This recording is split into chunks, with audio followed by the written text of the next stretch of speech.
तो दोस्तों कैसे हैं आप लोग। मैं उम्मीद करता हूं कि आप सभी अच्छे होंगे। दोस्तों ये हमारे केसेट क्यूज गवर्नमेंट एग्जाम केंद्र का ये केमिस्ट्री प्लस इकोनॉमिक्स के टॉप 2020 यानी 40 क्वेश्चंस हैं जो आपको किसी भी कॉम्पिटिटिव एग्जाम में काफ़ी मदद करेंगे। तो शुरू करते हैं। हमारा पहला क्वेश्चन है रसायन विज्ञान के जनक कौन कहलाते हैं। तो आंसर हो जाएगा लेवाइसियर। अगला प्रश्न है हमारा सामान्य शरीर में लोहा की मात्रा कितनी होती है। तो 0.004% होती है। अगला प्रश्न हो जाएगा हमारा रक्त कैंसर के नियंत्रण में उपयोग समस्थानिक क्या होता है। तो कोबाल्ट 60 होता है। अगला प्रश्न हमारा हो जाएगा sp3d2 संकरण का प्रकार मतलब कैसा होता है। तो अष्टफलकीय आकृति का होता है। sp3d2 संकरण का प्रकार अष्टफलकीय आकृति का होता है। अगला प्रश्न हो जाएगा कपड़े से जंग हटाने में प्रयुक्त अम्ल कौन सा होता है। तो ऑब्जेलिक अम्ल। ऑब्जेलिक अम्ल जो होता है वो कपड़े से जंग हटाने में प्रयुक्त अम्ल होता है। अगला प्रश्न है सिरका का पीएच मान कितना होता है। 2.4। ये बहुत इंपॉर्टेंट क्वेश्चन है दोस्तों। सिरका का पीएच मान 2.4 होता है। अगला प्रश्न है हमारा द्रव में गैस का परिक्षेपण क्या कहलाता है। तो झाग कहलाता है। द्रव में गैस का परिक्षेपण झाग कहलाता है। अगला प्रश्न प्राकृतिक रबड़ किसका बहुलक होता है। तो आइसोप्रीन का। प्राकृतिक रबड़ जो होता है आइसोप्रीन का बहुलक होता है। अगला प्रश्न हो जाएगा प्रश्न संख्या 9 ग्रेफाइट का आपेक्षिक घनत्व कितना होता है। तो 2.2। ग्रेफाइट का आपेक्षिक घनत्व 2.2 होता है। अगला प्रश्न हमारा हो जाएगा फलों का मधुर स्वाद होने का मतलब क्या कारण होता है। तो फ्रक्टोज। फ्रक्टोज के कारण ही दोस्तों फलों का मधुर स्वाद होता है। हमारा अगला प्रश्न हो जाएगा प्रश्न संख्या 11 हो जाएगा दोस्तों सिगरेट लाइटर में क्या प्रयोग होता है। तो ब्यूटेन। ब्यूटेन जो होता है वो दोस्तों सिगरेट लाइटर में प्रयोग होता है। अगला प्रश्न हमारा हो जाएगा सबसे कठोर धातु क्या होता है। तो क्रोमियम। क्रोमियम जो होता है सबसे कठोर धातु होता है। अगला प्रश्न हो जाएगा प्रश्न संख्या 13 प्लास्टर ऑफ पेरिस किससे बनता है। तो जिप्सम से। जिप्सम से प्लास्टर ऑफ पेरिस बनता है। अगला प्रश्न हो जाएगा ग्लोबल वार्मिंग के लिए उत्तरदायी गैस क्या होते हैं। बहुत ही इंपॉर्टेंट क्वेश्चन है दोस्तों। कई बार एग्जाम में आया है CO2 carbon dioxide. Carbon dioxide जो होता है वो ग्लोबल वार्मिंग के लिए सबसे उत्तरदायी उत्तरदायी गैस होता है। अगला प्रश्न हो जाएगा सिक्का बनाने में प्रयुक्त मिश्र धातु कौन सा होता है। तो मूंज मेटल जो होता है सिक्का बनाने में प्रयुक्त मिश्र धातु होता है। अगला प्रश्न बारूद की खोज किसने की थी। तो रॉन्जर बैंकन ने बारूद की खोज की थी। अगला प्रश्न हमारा हो जाएगा सिरके में कौन सा अम्ल पाया जाता है। तो एसिटिक अम्ल तथा इसका सूत्र क्या होता है। तो CH3COOH एसिटिक अम्ल का सूत्र होता है, फॉर्मूला होता है। तो यह सिरके में प्रयुक्त अम्ल होता है।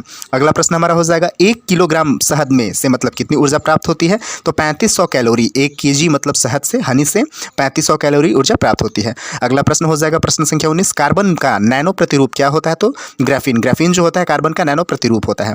अगला प्रश्न कौन गैस फूलों का रंग उड़ा देती है। तो क्लोरीन गैस। क्लोरीन गैस जो होती है फूलों का रंग उड़ा देती है। तो दोस्तों ये हमारे टॉप 20 केमिस्ट्री के रसायन विज्ञान के क्वेश्चंस थे जो आपको काफ़ी दोस्तों हमारे केसेट क्यूज का टॉप 20 इकोनॉमिक्स का क्वेश्चन है।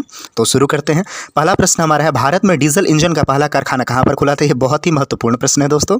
तो 1932 में सतारा महाराष्ट्र में हमारे क्यूज में बहुत क्वेश्चन पूछा गया है। यानी भारत में डीजल इंजन का पहला कारखाना कहाँ पर खुला था। तो 1932 में सतारा महाराष्ट्र में खुला था। अगला प्रश्न हमारा हो जाएगा बिग पशु थ्योरी किसने दिया था। तो आर रॉन्डन ने बिग पशु थ्योरी दिया था।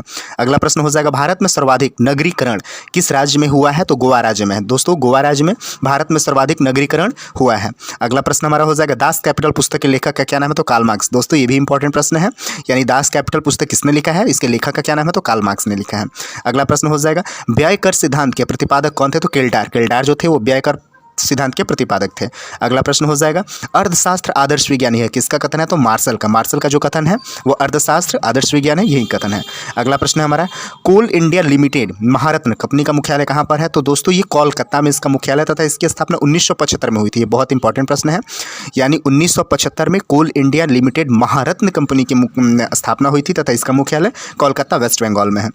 अगला प्रश्न है प्रश्न संख्या 8 मिनी रत्न योजना का प्रारंभ कब हुआ था। तो अक्टूबर 1997 में मिनी रत्न योजना का प्रारंभ हुआ था। अगला प्रश्न है मसाला बोर्ड का मुख्यालय कहाँ पर है। तो कोची केरल में मसाला बोर्ड का मुख्यालय है। अगला प्रश्न हमारा हो जाएगा राष्ट्रीय किसान योजना के प्रथम अध्यक्ष कौन थे। तो सोमपाल जो थे वो राष्ट्रीय किसान योजना के प्रथम अध्यक्ष थे। हमारा अगला प्रश्न है प्रश्न संख्या 11 भारत में सिक्के जारी करने के लिए कौन अधिकृत होता है। तो वित्त मंत्रालय जो होता है भारत में सिक्के जारी करने के लिए अधिकृत होता है। अगला प्रश्न हो जाएगा भारत में नोटबंदी की घोषणा कब हुई थी। तो 8 नवंबर 2016 को भारत में नोटबंदी की घोषणा की गई थी। अगला प्रश्न है हमारा राष्ट्रीय आवास बैंक की स्थापना कब की गई थी। तो जुलाई 1998 में जुलाई में राष्ट्रीय आवास बैंक की स्थापना की गई थी। अगला प्रश्न हमारा हो जाएगा प्रश्न संख्या 14 किसान क्रेडिट कार्ड योजना की शुरुआत कब की गई थी। तो अगस्त 1998 में अगस्त 1998 में किसान क्रेडिट कार्ड योजना की शुरुआत की गई थी। अगला प्रश्न हमारा हो जाएगा भारतीय रिजर्व बैंक का लेखा वर्ष क्या है? तो 1 जुलाई से 30 जून, 1 जुलाई से 30 जून तक भारतीय रिजर्व बैंक का लेखा वर्ष है। दोस्तों ये भी हमारे कुछ इंपॉर्टेंट क्वेश्चंस थे इकोनॉमिक्स के, तथा ये भी कुछ जैसे महत्वपूर्ण योजनाएं हैं। जैसे जिज्ञासा योजना की शुरुआत कब हुई थी? 6 जुलाई 2017 को हुई थी। दूसरा है उस्ताद योजना की शुरुआत कब हुई थी? तो 14 मई 2015 को हुई थी।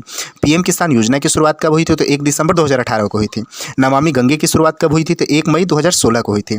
उजाला योजना की शुरुआत कब हुई थी? तो 1 मई 2015 को हुई थी। तो दोस्तों ये हमारे केमिस्ट्री तथा इकोनॉमिक्स के कुछ महत्वपूर्ण क्वेश्चंस थे जो आपको मतलब हेल्प कर सकते हैं एग्जाम में। तो उम्मीद है कि वीडियो पसंद आया होगा, तो प्लीज़ लाइक करिएगा, सब्सक्राइब करिएगा तथा कमेंट करिएगा, और देखने के लिए धन्यवाद।